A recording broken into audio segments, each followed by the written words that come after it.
Key to a great-looking fairway is great-performing cutting units.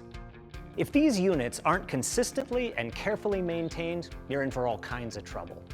Dull edges or incorrect blade-to-bedknife contact can damage turf, causing browning, tip dieback, even disease.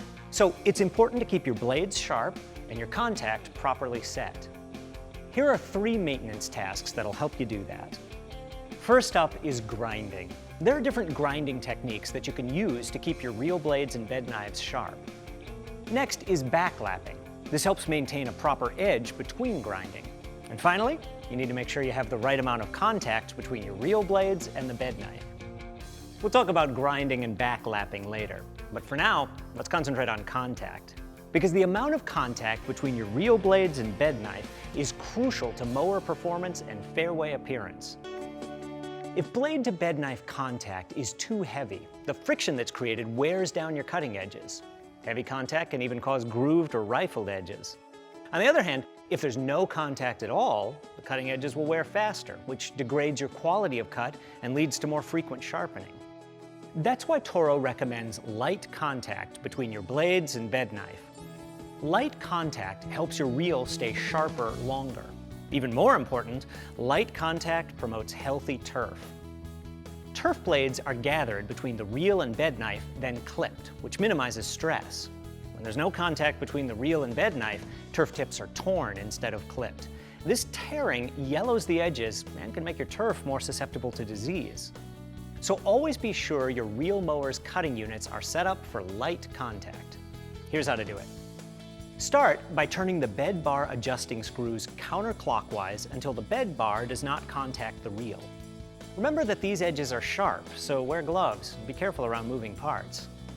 Slowly rotate the reel so that a blade crosses the bed knife edge about 1 inch from the right side of the cutting unit.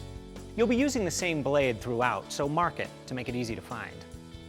This next step requires a 2 1/1000 inch thick shim, like this. You can get them and the cutting paper we use later from your distributor or Toro.com. Slide the shim between the blade and bed knife edge at the crossing point. Then turn the right bed bar adjuster clockwise until you feel light pressure or drag on the shim. Then back off the bed bar adjuster 2 clicks. This provides clearance when you adjust the other side. Slowly rotate the reel until that same blade starts crossing the bed knife about 1 inch from the left side. Slide the shim between the bed bar and blade and turn the left bed bar adjuster clockwise until you can feel light drag. Remember that adjusting one side affects the other, so go back to the right side and adjust as necessary to get light drag on the shim. Repeat these steps until you feel light drag on both sides, but one clockwise click will prevent it from passing. The bed knife is now parallel to the reel and you're ready to set for light contact. Do this by simply turning each bed bar adjuster clockwise 2 clicks. Next, you can test the unit's cutting performance using paper. For consistency, it's important to always use the same paper thickness.